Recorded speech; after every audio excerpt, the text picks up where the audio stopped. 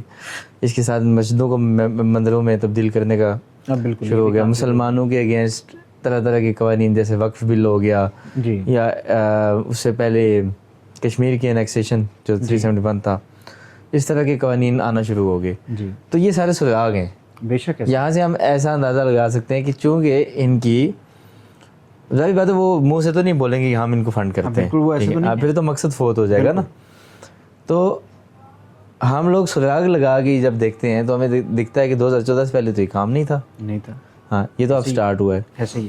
تو یہ ایک میرے ذہن میں تھی بات.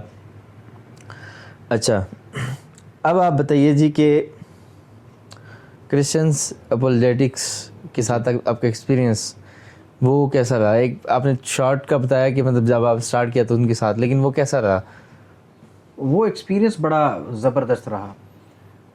جب سٹارٹ میں نے بات کی تو اچھا ایک اور سوال ساتھ اس کے ایڈ کر لیں جی کہ وہ جو آپ کی ڈبیٹس تھیں یا جو بھی آپ کا انکاؤنٹر تھا وہ آن لائن تھا یا آف لائن تھا, یہ بھی اس کے بارے میں بتائیے گا. جی اس دور میں اس طرح لائیو نہیں آتے تھے لوگ, اور اسکائپ وغیرہ پہ خصوصاً یہ مشنریز ایکٹیو تھیں, اور پھر ان اسکائپ ویڈیوز کو وہ اپلوڈ کر دیتی تھیں یوٹیوب پہ. اس طرح سے ہوتا تھا. یہ لائیو والا سلسلہ تو اس کے بعد, یہ اسٹریمنگ والا سلسلہ تو اس کے بعد سٹارٹ ہوا. میں تب کی بات کر رہا ہوں کیونکہ ہم تب سے انوالو ہیں. اسکائپ کے اوپر جب میری فرسٹ ٹائم بات ہوئی ایک کرسچن اسلاموفوب سے, الحمدللہ. ایئر کون سا تھا اس کا نام نہیں ایئر سال کون سا تھا؟ آئی تھنک ہوگا 18 ہوگا 2018. اچھا 18-19 یہی ہوگا. اچھا تقریباً یہ ایک آدھ سال آگے پیچھے بھی ہو سکتا ہے. میری فرسٹ ٹائم جب بات ہوئی, بات ایسے ہوئی تھی, میں نے جیسا کہ پہلے عرض کیا آپ کو کہ میری اسٹوڈنٹس کے ساتھ یا اکثر جو میرے دوست تھے ان کے ساتھ کمیونٹی ایسی تھی کہ ہم اسلام کی بات کرتے تھے. تو میرے وہ اسٹوڈنٹس بھی تھے اور میرے دوست بھی تھے میرے پاس بیٹھنے والے. وہ کہتے تھے کہ سر, کہتے تو مجھے سر تھے کیونکہ میں انہیں پڑھاتا بھی تھا, اور اس کے بعد وہ میرے ساتھ بھی رہے. تو وہ یہ کہتے ہیں کہ ہمیں تو آپ یہ سوالات کے جوابات اور یہ وہ آپ سیٹسفائڈ کر دیتے ہیں, اس کے سوال کا بھی جواب دیجیے تو پتہ چل جائے گا آپ کا.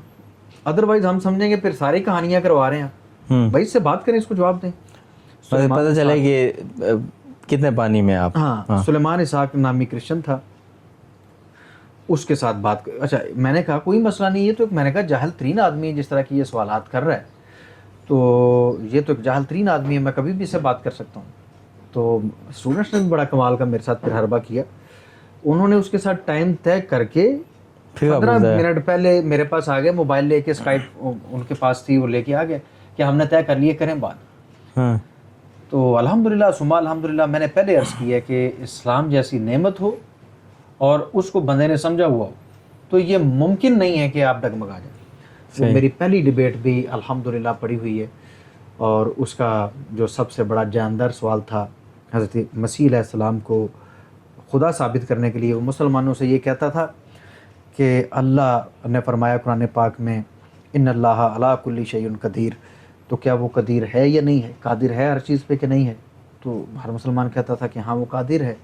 تو اگلا سوال اس کا یہ ہوتا تھا کہ پھر کیا وہ انسان نہیں بن سکتا اگر وہ قادر ہے؟ تو یہ اس کا بڑا ایک فیوریٹ سوال تھا. اور یہی سوال جو تھا, یہی سوال جب اس نے مجھ پہ کیا تو میں نے اس سے پوچھا کہ بحیثیت انسان ہونے کے ناطے تم ریپ کر سکتے ہو کسی کا مرڈر کر سکتے ہو؟ کہتا نہیں میں نہیں کر سکتا. سوسائڈ کر سکتے ہو؟ کہتا نہیں کر سکتا. میں نے کہا دیکھو جو بات آپ کر رہے ہو یہ بات تو ریکارڈ ہو رہی ہے, یہ تو لگے گی. انسان ہونے کے ناطے تم سوسائڈ نہیں کر سکتے ہو؟ اس کا جواب ہے کہ کر سکتے ہو. تم ریپ بھی کر سکتے ہو, ڈکیتی بھی کر سکتے ہو, یہ ساری برائیاں تم کر سکتے ہو. ہاں تم یہ کہہ دو, یہ آپشن اسے میں نے دیا تھا اور اس نے اس کو ایکسیپٹ کیا. آج بھی ریکارڈ کا حصہ ہمارے چینل پر موجود ہے ڈیبیٹ, کہ تم یہ کہو کہ تم کرو گے نہیں, کر سکتے ہو, اختیار تمہارے پاس موجود ہے, لیکن تم کرو گے نہیں. یہ کہو نا, ہاں کہتا ہاں بالکل میں کر سکتا ہوں, یہ انسان کر سکتا ہے لیکن میں نہیں کروں گا. میں نے کہا پھر تم کیوں نہیں کرو گے؟ پھر چپ. میں نے کہا یہ بھی میں تمہیں بتا دیتا ہوں کہ تم اس لیے نہیں کرو گے کہ تم ایک اچھے انسان ہو, تمہیں زیب ہی نہیں دیتا, تمہیں سوٹ ہی نہیں کرتا کہ تم کسی کا ریپ کرو, کسی کی چوری کر لو, کسی کو تھپڑ مارو جا کے بلا وجہ تنگ کرو. تم یہ کام نہیں کر سکتے کیونکہ تم ایک اچھے انسان ہو, اور ایک اچھے انسان کو یہ کام سوٹ نہیں کرتے. اب مجھے یہ بتاؤ کہ اللہ کی مجبوری کیا ہے کہ وہ انسان بنے؟ یہ اس کے شایان شان ہی نہیں ہے کہ وہ انسان بن جائے اور وہ بعد میں آپ کہیں کہ جی ہمارا خدا وہ ہے جو کھانا کھاتا ہے اور کھانا کھانے کے بعد جس کو رفع حاجت بھی ہوتی ہے.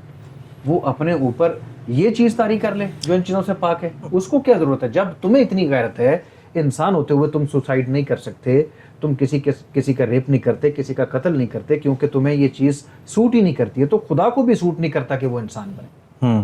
اور اس کے علاوہ خدا جب انسان بنے گا تو خدا نہیں رہے گا, وہ انسان ہو جائے گا. ٹھیک ہے. تو یہ ایسا ہے سوال ہے کہ can God not be God? ہاں بالکل. تو اس سوال کے اندر ہی لاجیکل کنٹرڈکشن ہے.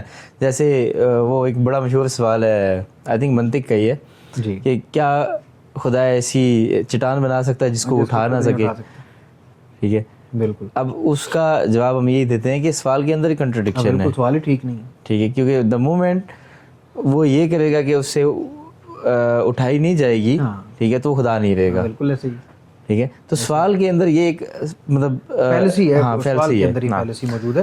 اچھا, میں عرض یہ کر رہا تھا, آپ نے کہا کہ ایکسپیرینس فرسٹ ٹائم ایسا ہوا تھا, لیکن اس کے بعد پھر کافی کرسچن بھائی جو ہیں جن کے ساتھ میری گفتگو رہی, ایک لمبا چوڑا ہم نے کام کیا کرسچینٹی پہ, اور ہمارا ہمیشہ یہ ماننا تھا کہ ہم ان کے چینلز پر گئے, ان کے پیچھے گئے, ان کو اپنے چینلز پر انوائٹ کیا, ان سے ڈیبیٹس کیں. لیکن الحمدللہ ثم الحمدللہ میں پھر وہی کہوں گا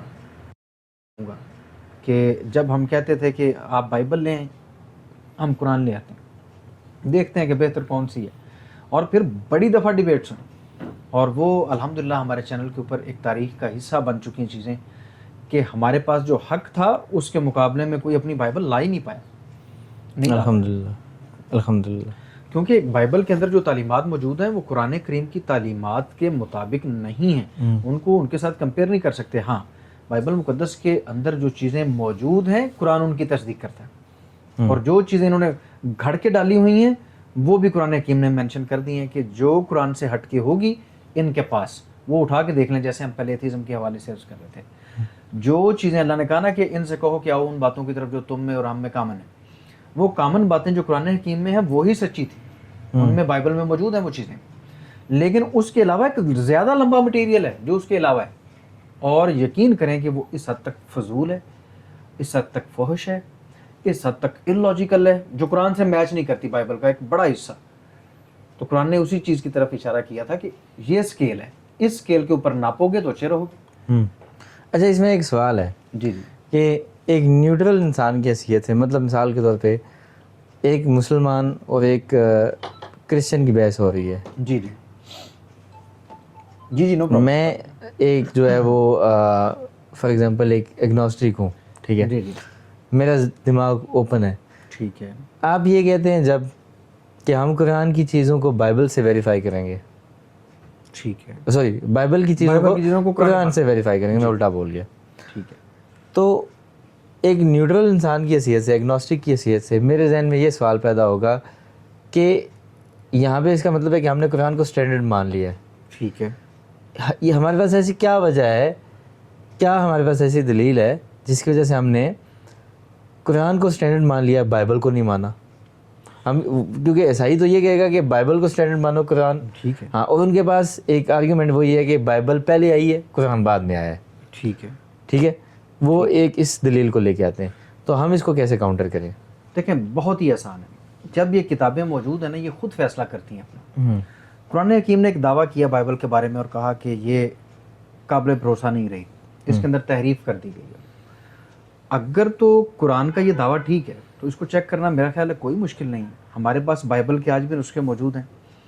اب بھی رات کو سٹریم ہوئی نا ہماری, تو اس کے اندر ایک بھائی نے یہی کویسچن کیا. اس کو میں نے کم از کم پانچ حوالہ جات دکھائے دو ورژنس کے اندر سے جو دونوں خدا کا کلام ہونے کا دعویٰ کر رہے ہیں اور دونوں ایک دوسرے سے کنٹرڈکشن کر رہے ہیں. اب یا تو ایک اس نے تحریف کی ہے یا اس نے تحریف کی ہے.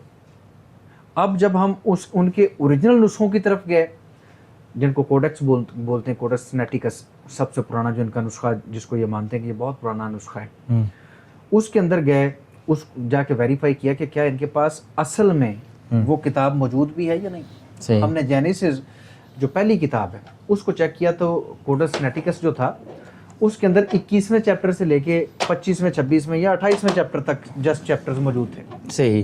باقی تھا ہی نہیں, باقی ہے ہی نہیں اوریجنل, انکمپلیٹ. ہاں باقی ہے ہی نہیں. اگر ان کے پاس تھا ہی نہیں, انہوں نے 50 چیپٹر کیسے لکھے؟ قرآن نے ایک طرف کہا کہ انہوں نے تحریف کی, دوسری طرف ہم نے جب ان کو ویریفائی کیا, ان کا ایک ورژن دوسرا ورژن میچ کیا, وہ بھی نہیں ہوا. جس سے یہ کہتے ہیں کہ ہم نے ٹرانسلیشن کی ہے, جب ہم اس میں گئے وہاں پر چیپٹر پوری کی پوری کتابیں کوئی نہیں. انہوں نے کیسے وہ کتابیں 44 کتابوں میں سے آئی تھنک یہ 9 رہ گئی ہیں. نہیں چیپٹر وہ کتابیں وہ تو اور کتابیں نہیں, اوور یہ جو کیتھولک بائبل ہے اس کی 66 بکس ہیں, اور اس کے علاوہ جو اور ہیں جو ان کی سوری پروٹیسٹنٹ والوں کی آئی تھنک 66 ہیں, اور ان کی 72 یا 76 کے قریب ہیں. اس وقت ایگزیکٹ نمبر نہیں میرے ذہن میں آ رہا, لیکن 6-7 کتابیں زیادہ ہیں کیتھولک والوں کی.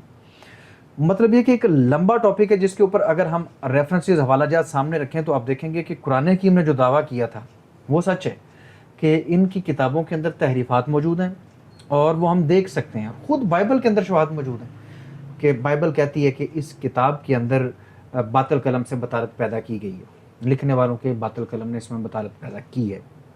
بائبل کا خود یہ اسٹیٹمنٹ ہے اپنے ہی بارے میں. اور ایک بہت بڑا نقطہ جو میں عرض کرنا چاہوں گا, ان سے پوچھیں کہ یہ بائبل آپ کو کس نے کلیکٹ کر کے دی؟ کون سے نبی تھے جنہوں نے آپ کو بائبل کلیکٹ کر کے دی؟ سب سے آسان سوال میں جیسے کاؤنٹر کرتا ہوں. ہاں یہ بڑا آسان ہے کہ کس نے میں ان سے پوچھتا ہوں, میری 1-2 بار عیسائیوں سے ہوئی اس طرح گفتگو نا جی, اس پہ نہیں, یوٹیوب پہ نہیں, نہ ہی کسی اور سوشل میڈیا پہ, بلکہ دو سامنے آمنے. جی تو مطلب وہ بائبل پڑھنے والے چرچ جانے والے عیسائی 1-2 مل گئے مجھے, تو میں نے ویسے گفتگو کر سے بحث نہیں کی. میں نے کہا کہ ان کا اپنا عقیدہ ہے, ہاں بالکل, تو اس کو خام خواہ چھیڑ کے فائدہ بھی نہیں ہے. تو ویسے میں نے علم کی ایسی, میں نے کہا کہ یار دیکھو تم لوگ کہتے ہو کہ بائبل جو ہے وہ ورڈ آف گاڈ ہے. ہاں بالکل, تو یہ مارک, میتھیو, لوک اور جان کون ہے ہاں بالکل جنہوں نے لکھا ہے؟ ایک اور انٹرسٹنگ کویسچن اگر ان سے کہیں کہ یہ ٹھیک ہے ان چاروں نے ایک دوسرے کی تصدیق کی ہے, یہ چاروں ہی کہہ دیں کہ بھائی یہ بھی نبی ہے اور اس کے اوپر الہام ہو رہا ہے, یہ کتاب لکھ رہا ہے, نہیں, ان چاروں نے بھی نہیں کی ہے. اس کے بعد ان کے پاس اور لیٹرز بھی موجود ہیں اور رسولوں کے, یہ سب اکٹھے کس نے کر کے دیے؟ کیا انہوں نے آپس میں ایک دوسرے کی تصدیق کی ہے؟ جواب ہے نہیں. کیا ایک کی انجیل دوسرے کی انجیل کے ہو وہی کی وہی ہے؟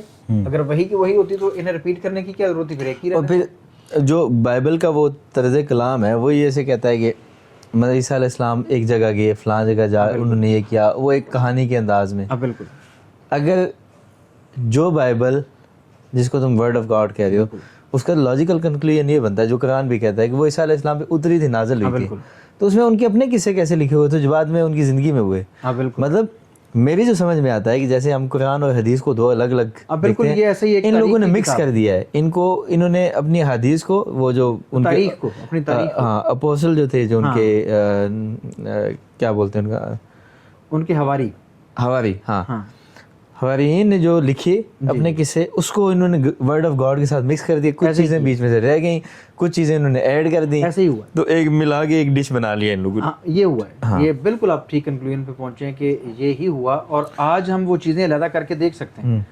میں یہ سمجھتا ہوں کہ قرآن پاک نے جو کہا تھا, ہم قرآن پاک کے کہنے پہ نہیں مان رہے. ہم قرآن پاک نے, مثال کے طور پر میں دعویٰ کرتا ہوں کہ بھائی فلاں جگہ پہ نا بہت بڑا ایکسیڈنٹ ہوا ہے, ٹھیک ہے, بہت بڑا ایکسیڈنٹ ہوا ہے. میں یہ نہیں کہہ رہا کہ آپ میری اس بات کو ابھی کبھی مان لیں, آپ جا کے چیک کر لیں. اگر تو ہوا تو پھر تو میری تصدیق کر دینا. صحیح. اب قرآن مجید جب کہہ رہا ہے کہ اس کے اندر تحریف ہوئی ہے, یعنی کہ اس کے اندر کچھ چیزیں نکالی گئیں, کچھ داخل کی گئیں, کچھ بدلی گئیں, ہم یہ کہہ رہے ہیں, ہم جا کے ان نسخوں کو دیکھ لیتے ہیں. اگر ان کے اندر وہ چیزیں نکلی ہوئی ہمیں دکھائی دیتی ہیں تو پھر قرآن کو سچ مان لیں. صحیح. مطلب یہ کوئی فیصلہ کرنا مشکل نہیں ہے. ہم قرآن کو اسٹینڈرڈ نہیں مانتے, ہم اس کو ویریفائی کرتے ہیں. قرآن نے جو دعویٰ کیا ہے اس کو ویریفائی کرنے میں کیا حرج ہے؟ فالسیفیکیشن ٹیسٹ. ہاں, مجھ سے جھوٹ کو نکال کے دکھا دو. اگر قرآن پاک کا دعویٰ غلط ثابت ہو جاتا ہے, ہم آپ کے ساتھ ہیں بھائی. صحیح. لے آئیں آپ اپنے سارے نسخے لے آئیں, چیک کر لیتے ہیں. تو یہ ہمت بھی نہیں کریں گے. پھر ایک اور جو بڑی اکابر ہستیاں ہیں جی جن کو ہم کرتے ہیں انبیاء بھی مانتے ہیں, جی جی جیسے لوط علیہ السلام ہو گئے, سلیمان علیہ السلام ہو گئے, جی جی حضرت نوح علیہ السلام, ہاں نوح علیہ السلام, اور میرے خیال میں ایوب علیہ السلام کا بھی. ایوب, یعقوب علیہ السلام, بالکل نوح علیہ السلام کو شاید یہ نبی مانتے ہیں, مانتے ہیں. ہاں, لیکن یہ باقی تین کا جو میں نے نام لیا ان کو یہ نہیں مانتے, یہ جھوٹ بولتے ہیں, مانتے یہ ہیں, اور نبی نہیں مانتے, ایک اچھا بندہ مانتے ہیں بس. تو اچھا بندے والا کوئی کام بھی تو ہونا, پھر اچھے بندے والا جو انہوں نے کروائے ہوئے ہیں کام. ہاں بائبل میں جو لکھے ہیں وہ تو اچھے بندے والے بائبل کام میں نہیں. حضرت نوح علیہ السلام کے بارے میں جو انہوں نے لکھا ہوا ہے, حضرت ابراہیم علیہ السلام کے بارے میں جو لکھا ہوا ہے, جی حضرت داؤد علیہ السلام کے بارے میں جو لکھا ہوا ہے, اس میں سے ایک واقعہ میں آپ کو بتاتا ہوں کہ داؤد علیہ السلام کے بارے میں کہتے ہیں کہ جی ایک دفعہ داؤد, میں معذرت چاہتا ہوں اور بڑا شرمندہ ہوں کہ مجھے یہ الفاظ کہنے پڑ رہے ہیں, لیکن بائبل میں لکھے ہیں. وہ کہتے ہیں جی ایک دفعہ وہاں پر خواتین موجود تھیں, لونڈیاں موجود تھیں, ان کے اندر حضرت داؤد علیہ السلام نے نعوذ باللہ استغفر اللہ, انہوں نے اپنے کپڑے اتار دیے, ان میں ناچنے لگے کپڑے اتار. معاذ اللہ. اور میکل جو کہ ان کی خاص رشتہ دار تھی, وہاں پر لکھا ہوا, میکل کہتی ہے کہ داؤد آج تم نے ایسی ایسی حرکت کی ہے, تو وہ بھی بڑی خوش ہو رہی تھی تمہارا جسم دیکھ کے نا. اسی طرح حضرت نوح علیہ السلام کے بارے میں کہ وہ نعوذ باللہ وہ شراب پی لیتے اور ننگے ہو کے پڑے رہتے ہیں, اور ان کا بیٹا آ کے ان کو وہ ننگپن کو دیکھتا ہے. کہنے کا مطلب یہ ہے کہ نوح علیہ السلام متوالے ہو گئے, یہ لفظ لکھے ہوئے شراب پی کے, بھائی وہ شراب سے روکنے کے لیے آئے تھے, وہ شراب پینے یا پلانے کے لیے تھوڑی آئے تھے. تو انبیاء علیہ السلام پہ کبھی ترین الزامات ہیں, حتیٰ کہ یہ صرف انہوں نے مسیح علیہ السلام کو بھی نہیں چھوڑا. مسیح علیہ السلام کے بارے میں یہ کہتے ہیں جی کہ وہ ہمارے لیے لعنتی بن گئے تھے, نعوذ باللہ. معاذ اللہ. میں یا کوئی بھی مسلمان یہ سوچ بھی نہیں سکتا. اچھا یہ نیو ٹیسٹامنٹ میں ہے یہ بات, یہ نیو ٹیسٹامنٹ میں کہ مسیح ہمارے لیے لعنتی بنا اور لعنتی موت مرا. معاذ اللہ. اب مجھے بتائیں کہ ہمارے لیے یہ سوچنا یا یہ الفاظ کہنا اتنا مشکل ہے. ان کی کتاب میں واضح طور پہ لکھا ہوا ہے. اب لعنتی بنا, فار ایگزامپل وہ کہتے ہیں جی فلاں بندہ چور بن گیا, تو پھر وہ چوری کہلائے گا نا. اب جو لعنتی بن گیا اس کو لعنتی کہا جائے تو پھر آپ پھر کہیں گے یہ بلاسفیمی ہوگی. آپ کی کتاب میں یہ لکھا ہوا ہے, چھوٹی بات ہے کہ وہ لعنتی بن گیا. کہنے کا مطلب یہ ہے کہ نہ انہوں نے خدا کو چھوڑا, جو خدا کے بارے میں ان کی بیان بازی ہے. مطلب یہ کہ اگر ان چیزوں کو ہم باری باری ڈسکس کریں نا, ایک ایک کانسیپٹ کو, ایک ایک چیز کو, تو ہم زیادہ بہتر انداز سے ان چیزوں کو سمجھ سکتے ہیں. اب تو یہ ہے کہ ہم بریفلی جتنا کر سکتے ہیں خلاصے کے طور پہ ہم ڈسکس کر رہے ہیں کہ مطلب ہم ایک جنرل بات اس کو چلیں, یہ ہو گیا. اچھا جی علی بھائی, اب آپ ہمیں بتائیں کہ آپ ایمان یونین میں آپ کا شمار کیسے ہوا, آپ کی کیسے ان کے ساتھ ملاقات ہوئی, یا آن لائن رابطہ کیسے ہوا؟ اصل میں ایمان یونین کا جو ہے کہ ہماری یہ ٹیم کیسے بنی, ہم کیسے ملے, تو سوشل میڈیا پر الحمدللہ تمام ہی لوگ جو ایمان یونین میں آج آپ کو دکھائی دیتے ہیں یہ سب بھی ایکٹیو تھے, اپنی اپنی جگہ پر سب کام کر رہے تھے. اس میں یہ کہ الحمدللہ اسلامک اویکننگ جو چینل ہے, الحمدللہ ثم الحمدللہ, اس کی اس میں بڑی کاوشیں رہیں, اسلامک اویکننگ ٹیم کی کاوشیں رہیں. اگر کہا جائے کہ ایمان یونین ٹیم کا محور دراصل اسلامک اویکننگ ٹیم تھی, اور اسلامک اویکننگ ٹیم نے سب سے رابطہ کیا, اور سب کے ساتھ فردن علیحدہ سے بھی ہمارے رابطے الحمدللہ موجود تھے. عامر بھائی, مفتی صاحب, کیسر احمد راجہ صاحب, تو یہ سب کے ساتھ ہمارے روابط موجود تھے. اور اس کے بعد ہم نے یہ پلان کیا, سوچا کہ کیوں نہ ہم مل کے کام کریں, اور مل کے ایک امت کی طرح اور ایک اتحاد کا نعرہ بلند کریں, کہ یہ خصوصاً فرقہ واریت سے بالاتر ہو کے اپنی پبلک کو سوچنے کا موقع فراہم کریں, اور ہم سب مل کے یہ چیز اناؤنس کریں کہ ہم سب ایک ہیں, اور ہمارے جو اختلافات ہیں وہ کوئی اصولی نوعیت کے نہیں ہیں, جزوی ہیں. ہاں جزوی ہیں, اور ان کے اوپر اپنی اپنی رائے رکھی جا سکتی ہے, اور ان کا دراصل اصول دین کے ساتھ تعلق بھی کوئی نہیں. تو ان چیزوں کو ہم ڈسکس نہ کریں, لیکن اصول دین کے اوپر ڈٹ کے اپنی اپنی رائے کے مطابق ہم بات کریں. تو الحمدللہ اس طرح ہم تمام لوگ جو ہیں وہ آپس میں آہستہ آہستہ جڑتے چلے گئے, اور اس کے بعد پھر ہم نے ڈیسائیڈ کیا کہ ہمیں ایک ٹیم کے طور پہ خود کو اناؤنس کر دینا چاہیے. تو پھر تمام بھائیوں کی مشاورت سے الحمدللہ یہ ٹیم تشکیل پائی, اور پھر یہ ہے کہ اس میں الحمدللہ کام بانٹے گئے کہ بھائی اس آئیڈیالوجی کے اوپر ہمیں چاہیے کہ فلاں بندہ جو ہے کام کر سکتا ہے تو وہ کرے. تو وہ چیزیں آج بھی آپ کو دکھائی دیں گی. کیسر احمد راجہ صاحب ازمس کے اوپر بات کرتے ہیں, اب عامر بھائی علینا سسٹر اور اسلامک اویکننگ, کیونکہ ہماری ذمہ داری یہ تھی کہ خاص طور پر ہم جانتے ہیں کہ اسلامو فوب جو بیٹھا ہوا ہے بھارت کے اندر, جو ہندوتوا کی شکل میں, وہ بہت زیادہ اندر آ رہا ہے اور وہ چاہتا ہے کہ اسلام کو کسی طرح سے ڈیمیج کیا جائے. صحیح. تو اس میں خاص طور پر ہم نے پھر یہ پالیسی بنائی, خصوصاً یہ 3 چینلز جو میں عرض کر رہا ہوں, آواز حق, اسلامک اویکننگ اور علینا علی چینل جو ہے, ہم نے یہ ڈیسائیڈ کیا کہ ہم ان کے دانت کھٹے کریں گے. صحیح. اور ان اسلامو فوبس کو ہندوازم کی جو حقائق ہیں, ایک تو وہ بیان کیے جائیں. ہمارا یہ مقصد تھا کہ اس کے اوپر ہم کام کریں گے کہ ہندوازم کی جو پول پٹی ہے اس کو ٹھیک طرح سے کھولا جائے اور پبلک کے سامنے ہندوازم کی حقیقت رکھی جائے, تاکہ ان لوگوں کا پتہ چلے کہ یہ کس حیثیت سے اسلام کے اوپر اعتراض کرتے ہیں. اور ساتھ ہی ساتھ ہم اپنے مدار میں رہتے ہوئے اور اپنی ان چیزوں میں رہتے ہوئے ہم اپنی کیپیسٹی میں ایتھیزم کے خلاف بھی کام کریں, اور اپنی کیپیسٹی میں اسلام کے دفاع میں جو کر سکتے ہیں وہ بھی کریں. مطلب خاص طور پہ ایک ٹاپک لے لیا, فار ایگزامپل میں نے لے لیا کہ ہم ہندوازم پہ کام کریں گے. اس کا مطلب یہ نہیں تھا کہ جیسے ہم ہندوازم پہ ہی کام کریں گے, اس کا مطلب یہ تھا کہ اس کو ہم خاص طور پہ فوکس کریں گے تاکہ لوگ جان سکیں کہ یہ لوگ جو پروپیگنڈا کر رہے ہیں دراصل ان کی اپنی آئیڈیالوجی کس حد تک بھیانک ہے. تو الحمدللہ اس طرح سے یہ سلسلہ اب بھی آپ کے سامنے موجود ہے. الحمدللہ. تو کیسا لگا آپ کو ان کے ساتھ کام کر کے؟ کافی آپ نے تاثرات پہلے بتا ہی دیے کہ بہت بہترین قسم کا ہوا. جی. میں اسپیسیفکلی جاننا چاہوں گا کہ کس کی اسٹریم میں آپ زیادہ انجوائے کرتے ہیں؟ کیسر بھائی اب ازمس کی اسٹریم کرتے ہیں, ٹھیک ہے. مفتی صاحب جو ہے وہ زیادہ فقہی سوالات اور حدیث وغیرہ پہ جو اعتراضات ہوتے ہیں وہ لے لیتے ہیں. عامر بھائی جو ہیں وہ ہندوازم پہ دبا کے وہ کرتے ہیں اسٹریم. تو آپ کو کس کی اسٹریم میں جا کے, اپنی اسٹریم کے علاوہ کس میں مزہ آتا ہے زیادہ؟ ماشاءاللہ اگر دیکھا جائے ایمان یونین میں جتنے بھی چینلز ہیں الحمدللہ تمام کے تمام بے مثال کام کر رہے ہیں, لیکن ماشاءاللہ کیسر احمد راجہ صاحب جو ہیں ان کے اسٹریم میں جا کے میں زیادہ کمفرٹیبل فیل کرتا ہوں, بہت بیٹر فیل کرتا ہوں. ایسا نہیں ہے عامر بھائی کے پاس بھی جاؤں یا علینا سسٹر کے پاس جاؤں, جتنے بھی ہمارے چینلز ایمان یونین کے, اگر میں ان کے اوپر جاتا ہوں تو کمفرٹیبلی فیل کرتا ہوں, اچھا لگتا ہے. لیکن کیسر بھائی کے ساتھ زیادہ بہتر, وہ بہت دھیمے لہجے میں آرام سے لے کے چلتے ہیں, جتنا مرضی بندہ اگلا غصے میں ہو اس کو وہ ٹھنڈا کر دیتے ہیں. ایسا ہی ہے. تو ان کا وہ مزاج جو ہے ماشاءاللہ میں اس کو بڑا پسند کرتا ہوں, اور مزاج کے ساتھ ساتھ ماشاءاللہ سیکھنے کو بھی بہت کچھ ملتا ہے. سیکھنے کو بہت کچھ ملتا ہے. سیکھنے کو میں اپنی حیثیت میں بات کروں تو آپ سے, عامر بھائی سے بہت کچھ سیکھتا ہوں.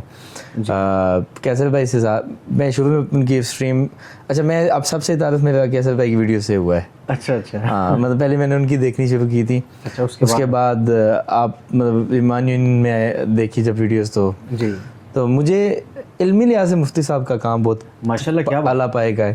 اب وہ جو نکات بیان کرتے ہیں وہ ظاہر بات ہے, باقی اس میں کوئی شک. ہاں لیکن جو ایک ہوتا ہے نا کہ مطلب ویسٹرن ذہن کی جو پبلک ہوتی ہے وہ کیسر بھائی کی اسٹریمز میں آتی ہے, یہ اس بات سے کوئی انکار نہیں کر سکتا. جی.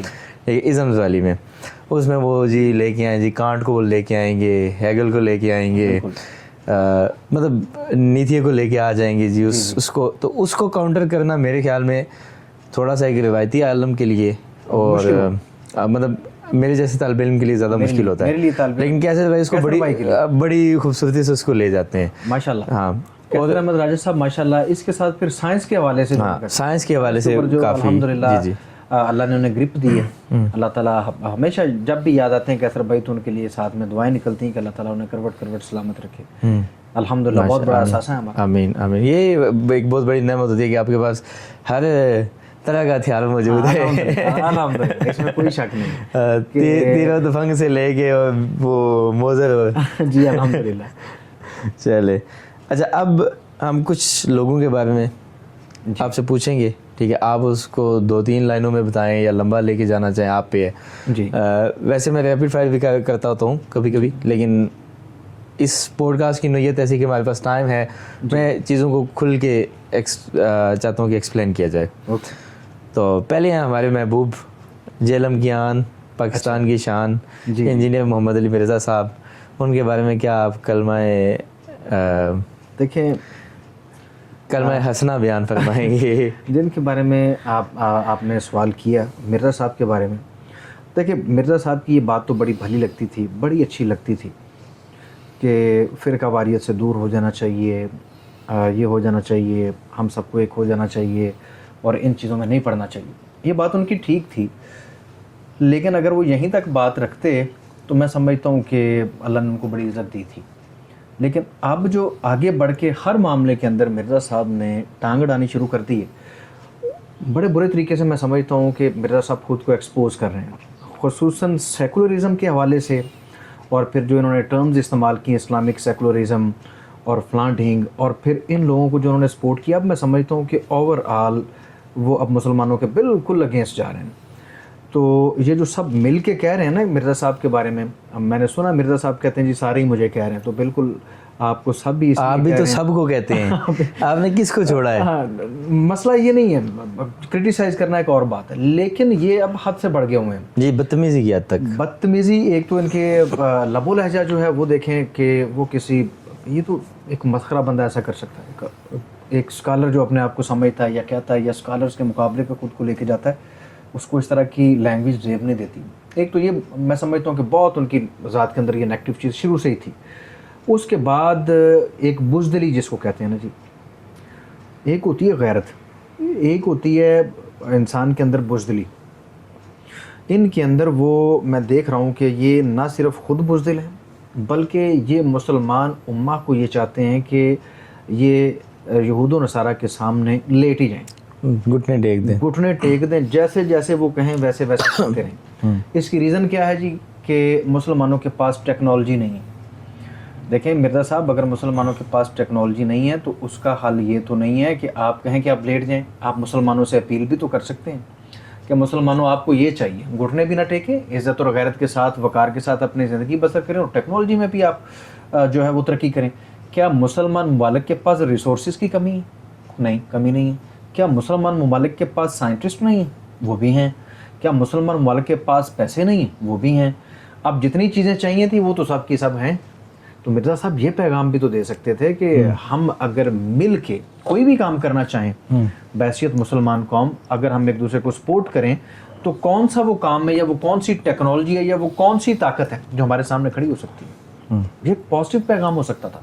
لیکن جیسے ہی کہیں پر کوئی مسئلہ بنتا ہے, یہ یہود و نصارہ کی تعریفیں شروع کر دیتے ہیں, ان کی ٹیکنالوجی کے گن گانے شروع کر دیتے ہیں اور یہ کہنا شروع کر دیتے ہیں کہ ہمیں تو لیٹ جانا چاہیے بس, اور ہمیں چاہیے کہ جیسے یہ کہتے ہیں ویسے کر لینا چاہیے. میں یہ سمجھتا ہوں کہ یہ ایک بیمار ذہن کا آدمی یہ کر سکتا ہے. اگر یہی مائنڈ سیٹ انبیاء کا ہوتا, اسلام کا ہوتا, میرا نہیں خیال کہ آج ہم مسلمان ہوتے. اللہ کے رسول اکیلے تھے, ان کے سامنے بڑے بڑے ٹیکنالوجی والے لوگ موجود تھے جن کے پاس اس وقت کی ٹیکنالوجی بھی موجود تھی, افرادی قوت بھی موجود تھی, پیسہ بھی موجود تھا. ایسا ہی ہے. تو اللہ کے رسول نے وقت کے ساتھ ساتھ ان کا مقابلہ کیا. کبھی بھی ان کے سامنے جس طرح یہ ہمیں مشورے دے رہے ہیں کہ لیٹ جائیں, وہ تو نہیں لیٹے تھے. اگر یہی پالیسی رہتی تو کبھی بھی اسلام تو آگے بڑھتا ہی نہیں. تو ان کو یہ چاہیے. وہ اس پہ آپ کچھ کہنا چاہیں گے؟ 16:32 نہیں, اس کے اوپر نہیں. میں وہ پتہ ہے آپ کو کہانی؟ نہیں, مجھے پوری بات کا. اچھا, مرزا صاحب نے کہا جی کہ آپ کے پاس ہے F-16, اسرائیل کے پاس ہے 16:32. اچھا. ہاں, جیسے مطلب نا ہر نمبر کے ساتھ وہ تیارہ جو بہتر ہوتا جاتا ہے. دیکھیں مسئلہ یہ ہے کہ اور کہتے خود کو میکینیکل انجینئر ہے, یہ بھی بات یاد رکھیے گا. اچھا دیکھیں, یہ اگر یہ F-35 کی بات کر رہے تھے تو موجودہ ہم نے جو خبریں سنی اس میں یہ دیکھا گیا کہ وہ 3 سے 4 کے قریب وہ طیارے جو خبریں وہ گر گئی ہیں. بہت اچھی یہ ٹیکنالوجی تھی. پھر جتنی دوائیں میرا خیال ہے مرزا صاحب نے آئرن ڈوم کو, ڈیوڈ سلنگ کو اور ایرو 1 2 3 کو, جو اسرائیل کے اندر ڈیفنس سسٹم میں جتنی دوائیں انہوں نے دی ہیں, اس کے بعد میرا خیال ہے کہ یہی حال ہونا چاہیے تھا. کیونکہ ان کی لگی ہیں, انہیں کی لگی ہیں کہ وہ سارا کچھ تباہ ہوا ہے. آئرن ڈوم کی میرے خیال میں 3 بیٹریاں تباہ ہوئی ہیں. حالانکہ ایران کے پاس ایئر فورس بھی کوئی نہیں تھی, خالی میزائل مار کے انہوں نے جو ہے وہ. اچھا, اور یہ ایرو ٹھیک ہے اگر اس نے روک لیا, لیکن ڈیمیج بھی تو ہوا نا. یہ مرزا صاحب تو کہتے تھے یہاں سے چڑیا بھی نہیں جا سکتی, یہاں پر تو کچھ بھی نہیں ہو سکتا اور آپ کو لیٹ جانا چاہیے. ہاں, تو دیکھیں اب اسرائیل اگر صلح کے اوپر آمادہ ہوا یا صلح کی طرف آ رہے تو جوتے کھا کے آ رہے ہیں. اگر یہ جیت رہے ہوتے جس طرح کے انہوں نے غزہ کے اندر ظلم کیا اور بچوں کے اوپر شیلنگ اور بمباری کرتے رہے, آج تک نہیں رکے. نہیں رکے. دنیا کہہ رہی ہے رک جاؤ, لیکن نہیں رک رہے. ایران کے 4 میزائل لگے ہیں, مطلب 4 سے مراد صرف 4 نہیں ہے, مطلب کچھ میزائل لگے ہیں, تقریباً 60 میزائل لگے ہیں. تو اب یہ صلح کی جانب آ گئے. لیکن ایک لحاظ سے دیکھا جائے تو آئرن ڈوم نے روکے بھی بڑے ہیں. نہیں روکے, لیکن وہ خالی آئرن ڈوم نے نہیں روکے. آئرن ڈوم بیلسٹک میزائل کو نہیں روک سکتا. یہ بات شاید مرزا جی کو پتہ نہیں ہے, اس کو نہیں پتا. ہاں وہ روک ہی نہیں سکتا, اس میں وہ نہیں ہے. وہ جو نارمل میزائل ہوتا ہے اس کو روکتا ہے. بیلسٹک جتنے بھی لگے ہیں ان کو روکا ہے تھارڈ نے. یہ امریکن سسٹم ہے, وہ وہاں پہ ڈپلائی ہوا ہے, جس کا ظاہر بات نام ہی نہیں آتا ہوگا. تو اینی وے, فرقہ واریت والی بات پہ جی میں نے دیکھا ہے کہ جی ایک طریقہ ہوتا ہے نا, جی آپ جب لوگوں کو فرقوں سے نکالتے ہیں نا, جی آپ محبت کی زبان سے نکالتے ہیں. بے شک ایسے. ٹھیک ہے, آپ ان کو گالی دے کے نہیں نکال سکتے, اپنی طرف نہیں لا سکتے. اچھا میں آپ سے اب ایک سوال میں بھی کرنا چاہتا ہوں. جی جی. آپ کے سامنے ایک ایکسپیرینس موجود ہے. ایک تو مرزا صاحب نے یہ فرقہ واریت کا نعرہ لگایا تھا, ٹھیک ہے, نعرے کی حد تک تو بات ٹھیک تھی. تو اس نے تو ایک نیا اپنا ہی فرقہ نیا لانچ کر لیا ہوا ہے, وہ تو دکھائی دے رہا ہے. لیکن ایک طرف آپ کو ایمان یونین دکھائی دیتی ہے. ایمان یونین کے اندر مختلف مکاتب فکر کے علماء آپ نے دیکھے ہیں, ان کو اکٹھے بیٹھے دیکھا ہے. اور آپ کو یہ پریکٹیکلی دکھائی نہیں دیتا اویس بھائی کہ اگر کہیں پر ہم اتحاد کی بات کر سکتے ہیں یا پریکٹیکلی دیکھ سکتے ہیں تو وہ ایمان یونین پلیٹ فارم ہے. بالکل ہے, بالکل ہے. اور اس کے آپ خود اس بات کے گواہ ہیں. اور ہمارے دلوں میں کبھی ایک دوسرے کے لیے کوئی ایسی بات یا قدرت نہیں. میں آپ کو بتاتا ہوں کہ ایک کال آئی مفتی صاحب کو.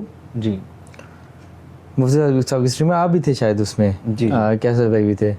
تو ایک صاحب تھے, وہ اہل تشیع تھے, انہوں نے بات کرنی شروع کی.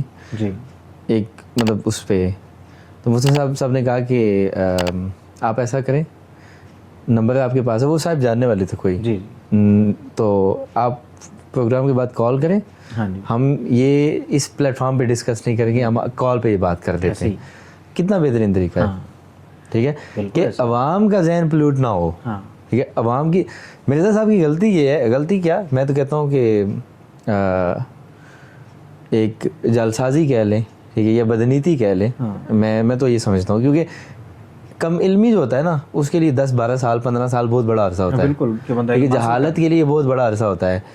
ایک بندہ جو دین کا پرچار کر رہا ہے, اس پہ یہ واجب ہو جاتا ہے کہ وہ دین سیکھے بھی. ٹھیک ہے, ورنہ اس کو حق نہیں رہتا کہ وہ 15 سال تک دین کی تبلیغ کرتا رہے. ہزاروں کی تعداد میں ویڈیوز پڑی ہوئی ہیں چینل پہ, اور لاکھوں کی تعداد میں فالوورز ہیں. تو میں کہتا ہوں بدنیتی ہے.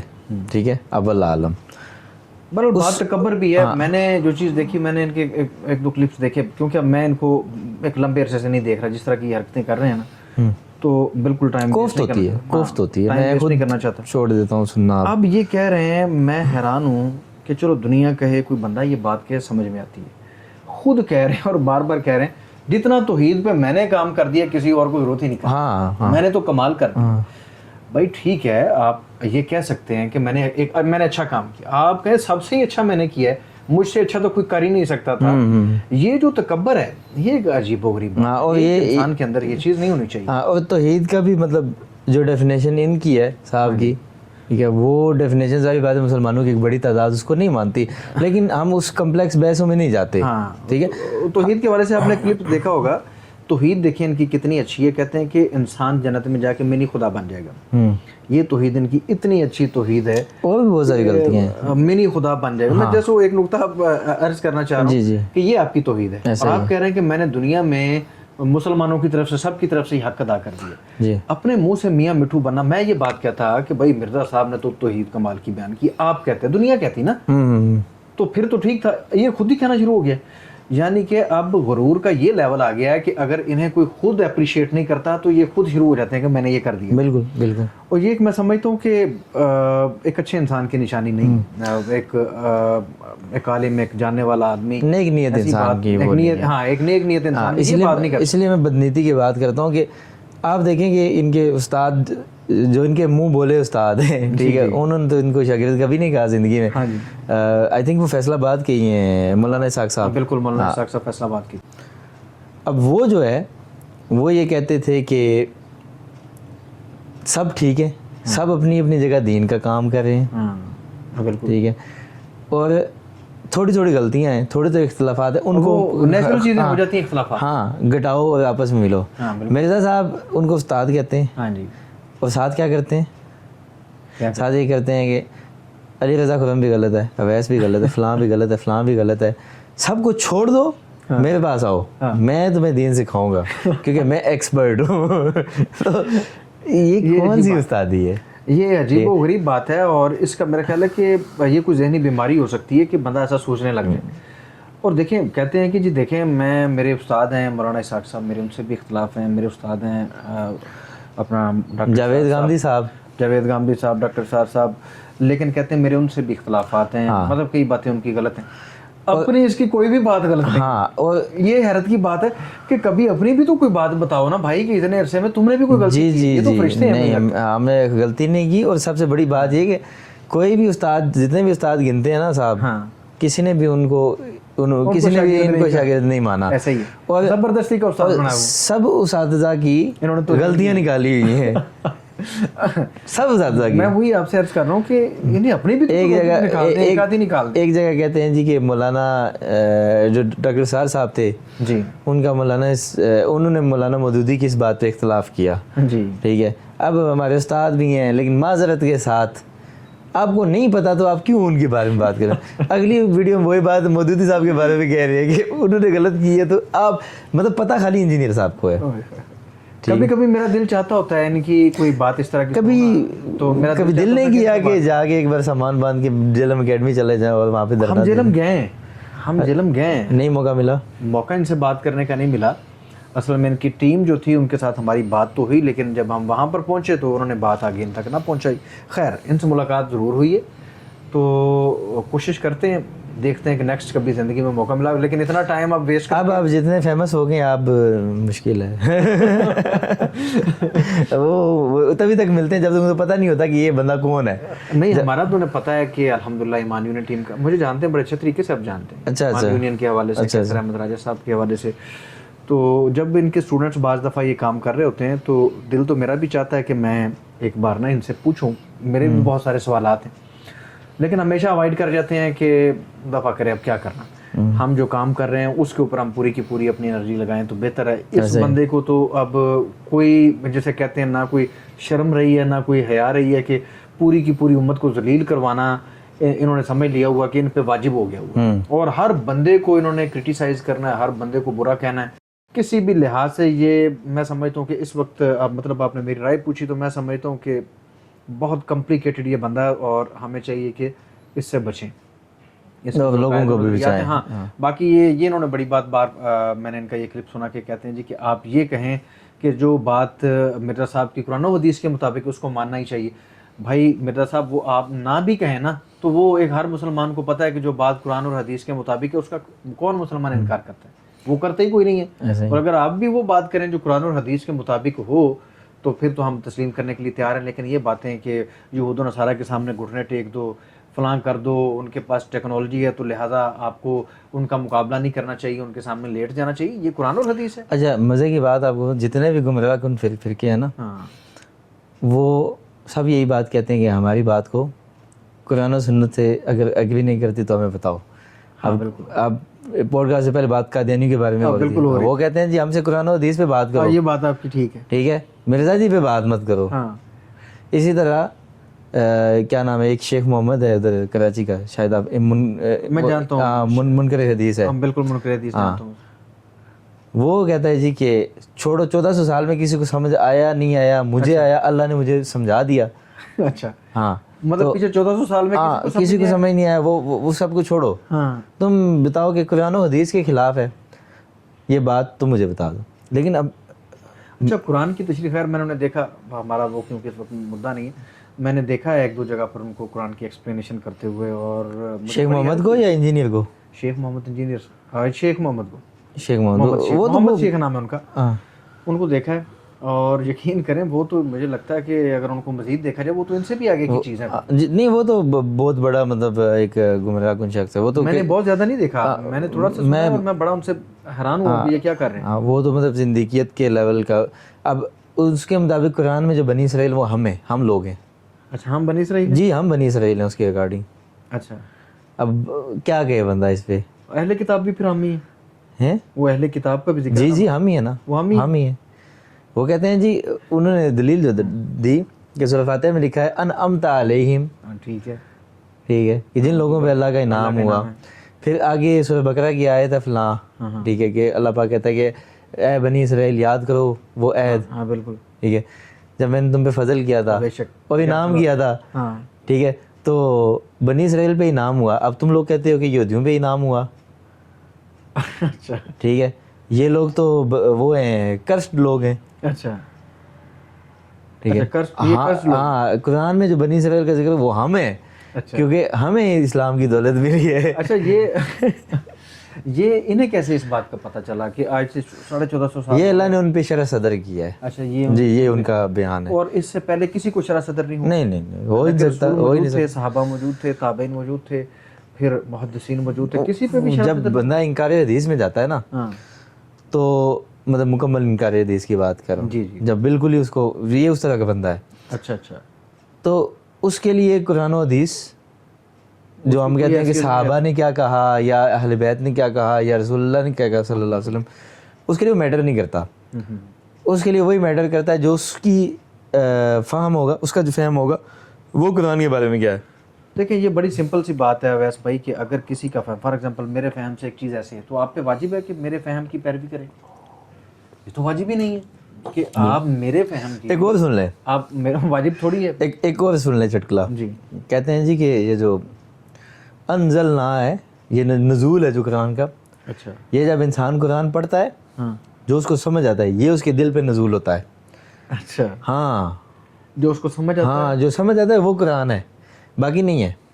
اگر ایک بندے کو ٹھیک نہیں سمجھ آ رہا, اور کئی لوگ ہیں کہ وہ پڑھ رہے ہیں سمجھ نہیں آ رہا, تو اس کو غلط اس کے لیے قرآن نازل ہی نہیں ہوا. نہیں, یا اس کے لیے پھر غلط نزول ہو رہا ہے, یا نعوذ باللہ کیا اس کا وہ کہتے ہیں اس کے لیے نزول ہی نہیں ہوا. نزول وہی ہوتا ہے جب سمجھ آتا ہے, تو میرے اوپر نزول ہوا ہے. ہاں بس یہی اس طرح کی باتیں, عجیب و غریب. یہ اس طرح کے فتنے. ایک گوہر شاہی تھا, وہ بھی عجیب. یہ میں نے نام سنا گوہر شاہی کا بھی, میں ان کے بارے میں ذاتی طور پہ, اور میں بعض دفعہ سمجھتا ہوں کہ اچھا ہی ہے کہ مجھے نہیں پتہ ان کے بارے میں. اچھی بات, بالکل بہت اچھی ٹائم نہیں ویسٹ ہوا, بس اتنا پتا کہ یہ کوئی گوہر شاہی نام. مطلب دوسرا مرزا غلام احمد قادیانی تھا. اچھا, اس نے ہاں, لیکن اس کا فتنہ اتنا پھیلا نہیں ہے, اتنا پھیلا نہیں ہے. انہوں نے کوئی دعویٰ کیا؟ ہاں دعویٰ کیا تھا مہدی ہونے کا. اچھا اچھا اچھا, گوہر شاہی صاحب نے.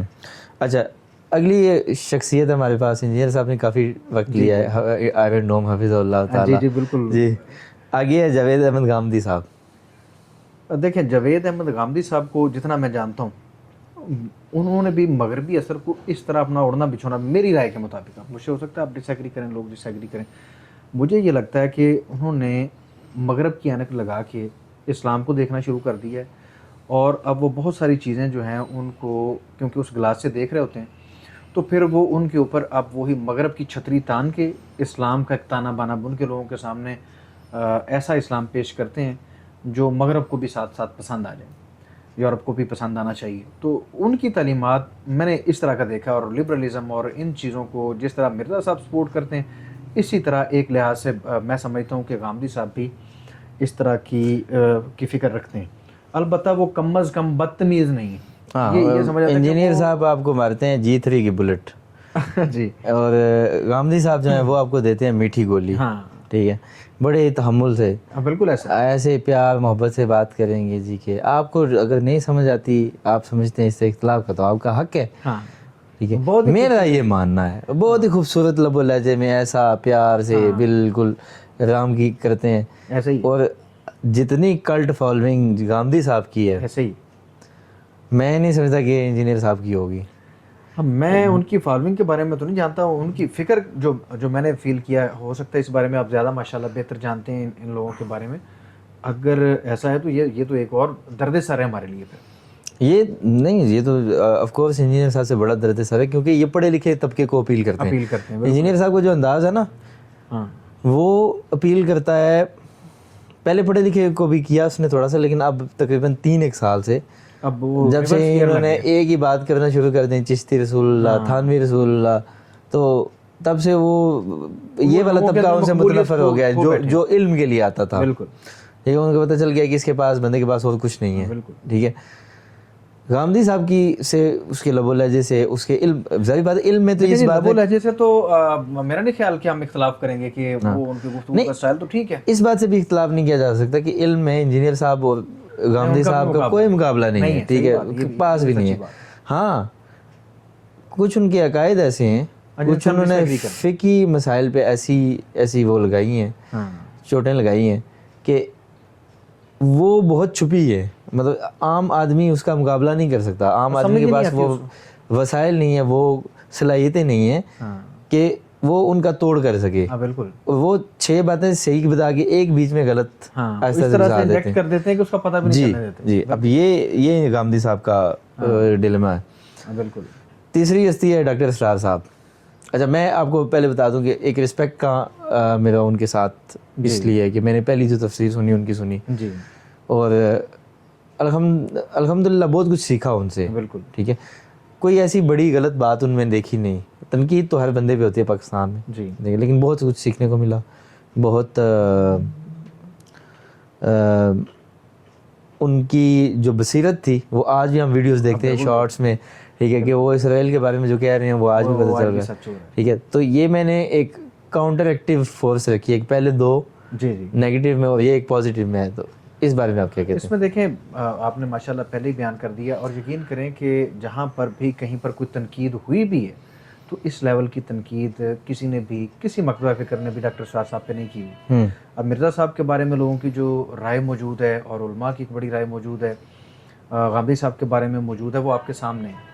لیکن ڈاکٹر اسرار صاحب کے بارے میں مختلف مکاتب فکر کے لوگوں کو بھی آپ دیکھیں گے تو تنقید کا آپ کو عنصر وہ نہیں ملے گا جتنا ان کی تعریف کا ملے گا. جی، کہ انہوں نے جن چیزوں کو سمجھا، انڈرسٹینڈ کیا اور پھر ان کو بیان کیا تو آج کی دنیا بھی اس کو قبول کرتی ہے.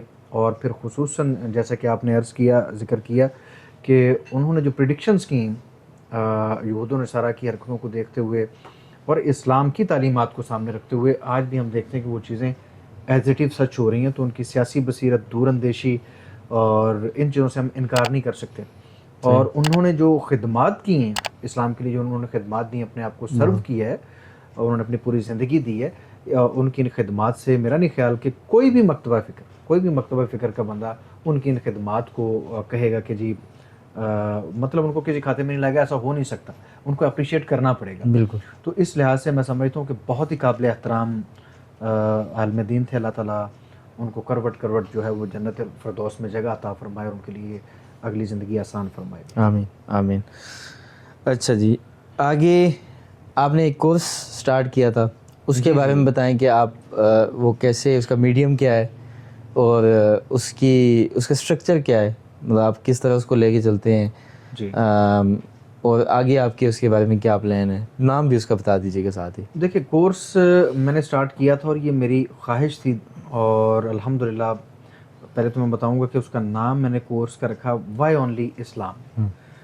اس میں مقصد یہ تھا، سب سے پہلا مقصد تو یہ تھا کہ اپنے مسلمان بہنوں بھائیوں کو یہ پتہ ہو یا یہ میں بتاؤں، یہ سکھاؤں کہ اسلام ہی کیوں بہتر ہے.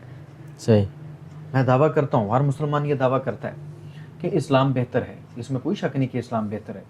میں یہ چاہتا تھا کہ اس کورس کی مدد سے ہم اپنے مسلمان بہنوں بھائیوں کو اتنا ایجوکیٹ کر دیں کہ وہ بتا بھی پائیں، ان کے پاس ریزن ہوگا کہ اسلام کیوں بہتر ہے. فار ایگزامپل ایتھیزم سے اسلام کیوں بہتر ہے، جینزم سے، بدھزم سے، ہندوازم سے، کرسچینٹی سے، جوڈائزم سے اسلام کیوں بہتر ہے.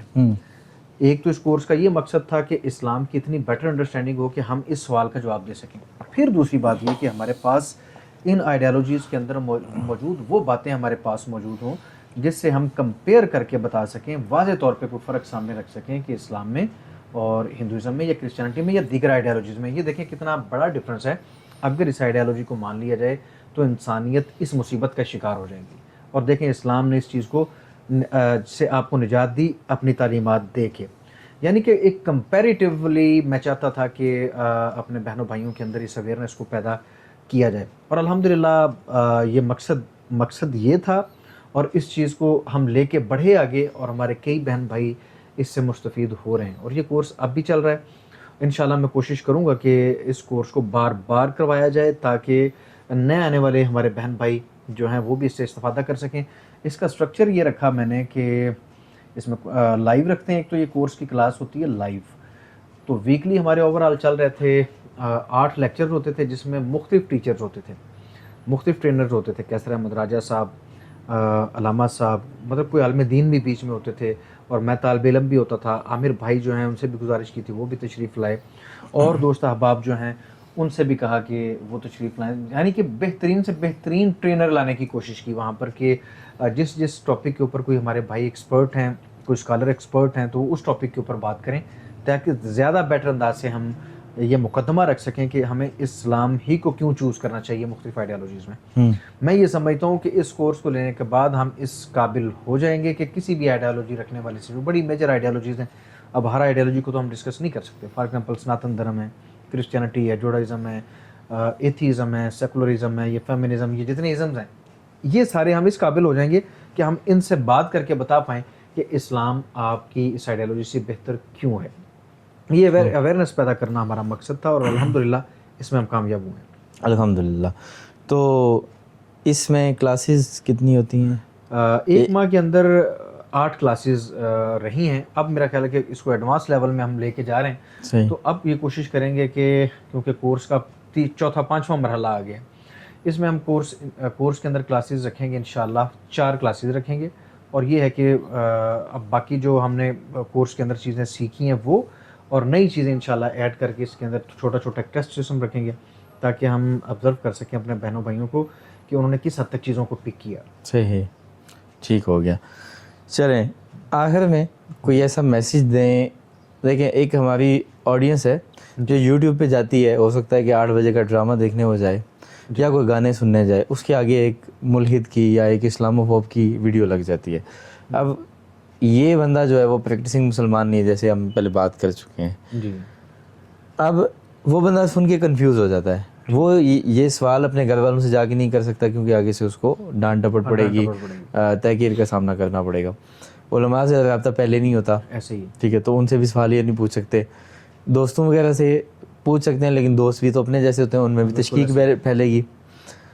تو اس کا حل کیا آپ بتاتے ہیں کہ مطلب کنفیوز جو یوتھ ہے یا جو مطلب نوجوان ہے جی, وہ اس چیز کو کاؤنٹر کیسے کرے؟ دیکھیں میں سمجھتا ہوں کہ آپ کی بات ایک حد تک اس پوائنٹ کو ہم نے پہلے بھی ڈسکس کیا کہ ایک رویہ جو ہے وہ ایک نیگیٹو رویہ تو ہمیں دیکھنے کے لیے بعض دفعہ ملتا ہے, اس کا انکار نہیں کر سکتے. پیرنٹس کی طرف سے بچہ اگر کوئی سوال پوچھتا ہے تو پیرنٹس جواب دیتے ہی نہیں یا اس کو ڈانٹ دیتے ہیں. اس کا مقصد بعض دفعہ یہ نہیں ہوتا کہ پیرنٹس کو پتہ نہیں ہو. پیرنٹس اپنی روزمرہ کی مصیبتوں میں, مشکلوں میں اس طرح سے برے طریقے سے پھنسے ہوئے ہوتے ہیں کہ بچہ بولا تو ایک دم وہ غصہ کر دیتے ہیں, جو کہ نہیں کرنا چاہیے. رویہ تو ٹھیک نہیں, اس کی جسٹیفیکیشن نہیں ہے, لیکن یہ ہوتا ہے, اس کو ہم ختم نہیں کر سکتے. لیکن یہ ہو رہا ہے اور میرا نہیں خیال ختم تو ہونا چاہیے. اس کو اگر ختم نہیں کریں گے تو ایٹ دا اینڈ کہیں نہ کہیں اس کا نقصان ضرور ہوگا, لیکن شاید ہم ختم نہیں کر سکتے. ہم نہیں کر سکتے. تو یہ ہم اپیل ہی کر سکتے ہیں پیرنٹس کو کہ آپ ایسا خدا نہ کریں, سمجھیں. اگر آپ کو بچے کے سوال کی سمجھ نہیں آئی یا جواب نہیں دے پا رہے, کوئی بات نہیں, آپ علماء سے رابطہ کریں, آپ اپنے بڑے بزرگوں سے رابطہ کریں. آپ کے لیے زیادہ آسانی ہے, اپنے بچے کو سیٹسفائڈ کریں. پہلا تو یہ اسٹیپ ہے. اس کے بعد میں سمجھتا ہوں کہ اس وقت سوشل میڈیا کے اوپر اب بہت آسانی ہو چکی ہے, خصوصاً یہ ایمان یونین پلیٹ فارم دیکھیں. میں نے اس کے علاوہ بہت سے چینلز دیکھے جو تمام مسلمانوں کو بھی لیتے ہیں, غیر مسلموں کو بھی لیتے ہیں, اور ان کے سوالات کے جوابات دیتے ہیں.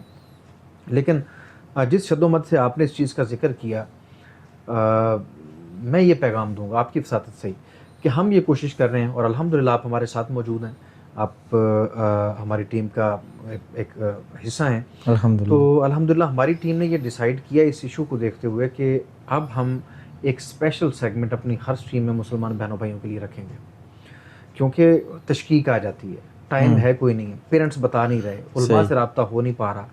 تو اب اس کنڈیشن میں ایک مسلمان کیا پریشان رہے ہر وقت, تو اس کا سلوشن یہ نکالا ہے ٹیم نے کہ ہم یہ کریں کہ ہر سیشن میں اپنا ایک مخصوص حصہ مسلمان بہنوں بھائیوں کے لیے رکھیں, آخری وقت رکھیں, کہیں پر رکھیں. اس میں میں طریقہ بتاتا ہوں, اس میں اگر کوئی آپ چاہیں تو اس کو بتائیں کہ ہمیں مزید کیسے کر لینا چاہیے. ابھی تک جو ہم نے ڈیسائیڈ کیا وہ میں بتاتا ہوں. اس میں یہ طریقہ ہو کہ وہ مسلمان بھائی آئیں, جسٹ یہ بتائیں کہ ان کو کیا پریشانی اس سوال کیا ہے, سوال سے پریشانی کیا ہے, جسٹ اتنا پوچھا جائے.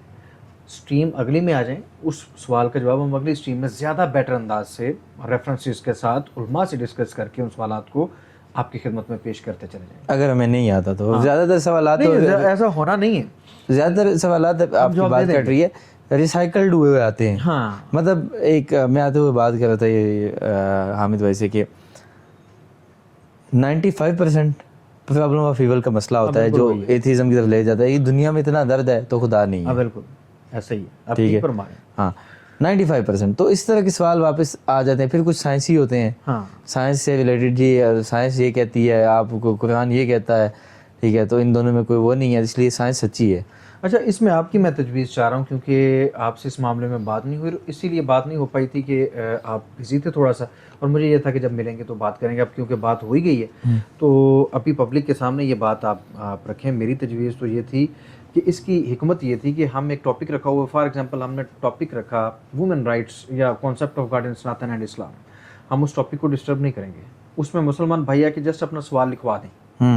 یہ نہیں, اس کا مطلب یہ نہیں کہ ہمیں جواب نہیں آتا, اس کا مطلب یہ کہ ہم ٹاپک نہیں ہے, ہاں ٹاپک نہیں ہے, ٹائم نہیں ضائع, لیکن آپ کا سوال ہم نے لے لیا, آپ کو رسپیکٹ دی, آپ کا سوال لے لیا. اگلی اسٹریم میں آپ کے نام کے ساتھ آپ کے سوال کو دہرایا جائے گا, اس کا پراپر جواب دے دیا جائے گا, کہیں سے بھی ٹائم نکال کے. ٹاپک ہم کوئی بھی رکھیں, اس طرح ایک سلسلہ بن جائے گا. اور ہر اسٹریم میں ہم اگر فار ایگزامپل ہر اسٹریم میں ہمارے پاس 5 سوال آ جاتے ہیں, 3 آ جاتے ہیں, اگر ہم ایک کا بھی جواب دینا شروع کر دیں, 2 کا کر کے بھی, تو انشاءاللہ ایک پلے لسٹ ہمارے پاس تیار ہو جائے گی ان سوالات کی جو ریپیٹ ہو رہے ہیں. تو پھر ہم دوبارہ ریکمینڈ کریں گے بھائی وہ وہاں پر چلے جاؤ. تو آپ کی تجویز کیا ہے؟ ہم تو یہ سوچ رہے ہیں کہ ہم یہ کر سکتے ہیں اپنے اینڈ سے. میرے خیال سے ایک اوپن اسٹریم رکھنی چاہیے جس میں سب کو کوئی بھی سوال کرنے کی اجازت ہو. آف کورس دین سے ریلیٹڈ, اب ظاہری بات ہے وہ کسی سنگر کے بارے میں سے پوچھیں گے تو وہ تو ہمیں نہیں ہے پتہ. دین کے بارے میں کوئی بھی سوال کسی بھی ٹاپک سے ریلیٹڈ اس کو ہم لکھ لیں گے. ہاں ایک اسٹریم ایسی مہینے میں ایک ہو جائے, ٹھیک ہے, لیکن ایک ہونی چاہیے جس میں ان لوگوں کی بھی تشنگی جو ہمیں سنتے ہیں ڈیلی لیکن ان کو سوال کرنے کا موقع نہیں ملتا. ٹھیک ہے, تو یہ ایک میرے ذہن میں ہے. انشاءاللہ اگر اللہ نے توفیق دی اس کو بھی کریں گے اور اس کو بھی جاری رکھیں ساتھ میں, تو آپ کے خیال سے یہ بہتر رہے گا. جی جی بالکل بہتر رہے گا.